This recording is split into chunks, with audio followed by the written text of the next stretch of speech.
Pour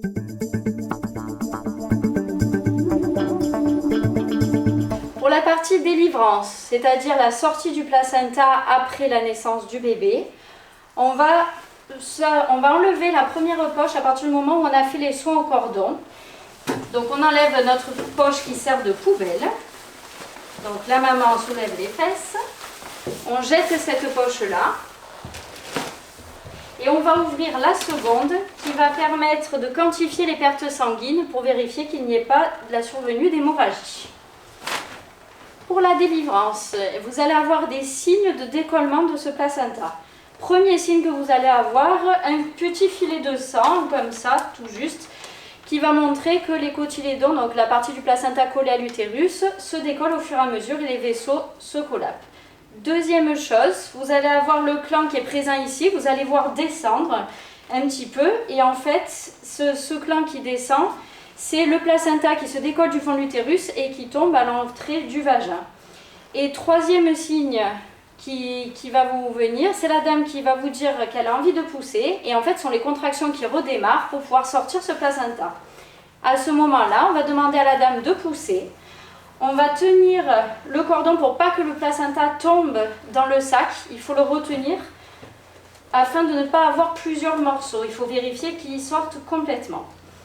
Allez-y, poussez madame. Là, vous prenez le placenta.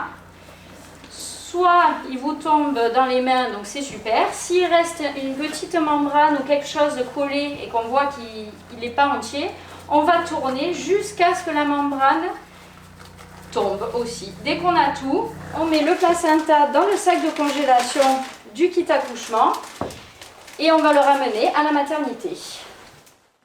Alors, une des complications qui peut arriver lors d'un accouchement et qui est non négligeable, c'est l'hémorragie de la délivrance. Donc ça survient en général lorsque le placenta reste à l'intérieur de l'utérus et du coup empêche que les vaisseaux se collabent. Donc dans ce cas-là, soit vous avez le placenta qui est resté dans l'utérus plus de 40 minutes. À ce moment-là, il faut essayer de le faire sortir, qu'à 40 minutes, il y a de grandes chances qu'il soit décollé, mais qu'il fasse bouchon au niveau du vagin. Ou deuxième chose que vous pouvez avoir, des pertes de sang importantes, et l'hémorragie se définit à partir de 500 ml, donc ce que vous avez là dans le sac.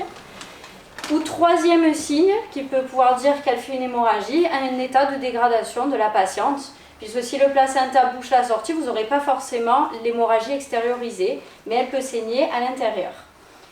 Des gestes simples avant l'arrivée des médecins. Donc, première chose, on va essayer de faire pousser la patiente pour voir si le placenta sort. Donc, allez-y madame, poussez. Là, on voit que le placenta ne sort pas. Dans ces cas-là, c'est pas grave, on le laisse en place et on va procéder au massage utérin. Si le placenta sort, à ce moment-là, on va faire le massage juste après avoir récupéré le placenta. Pour le massage, il va falloir mettre notre main en verticale au niveau du nombril de la patiente, enfoncer la main et empaumer l'utérus. Il y a des moments où on ne peut pas sentir l'utérus, il est vraiment trop atone, donc pas contracté du tout. Dans ce cas-là, on commence à faire un massage donc comme si on massait une boule de la taille d'un pamplemousse. Et à un moment donné, on va sentir cette boule se créer. Donc ça, c'est l'utérus. Et il faut continuer à masser jusqu'à ce qu'il n'y ait plus une seule goutte de sang, l'utérus.